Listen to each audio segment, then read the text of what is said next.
السلام علیکم ناظرین، قرآن کریم کی یہ آیت ہم کو یاد دلاتی ہے وَتُعِزُّ مَن تَشَاءُ وَتُذِلُّ مَن تَشَاءُ کہ جو اللہ اقتدار پر، کرسی پر، منصب پر بٹھانا جانتا ہے، وہ اللہ لوگوں کے ہاتھ سے جوتے اور چپل بھی کھلوا سکتا ہے۔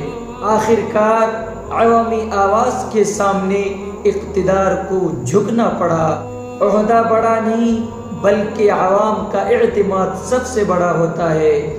یاد رکھیں، مظلوموں کی آہ کبھی رائے گاں یعنی بیکار نہیں جاتی، اس لیے کہا گیا ہے کہ مظلوم کی آہ سے بچو۔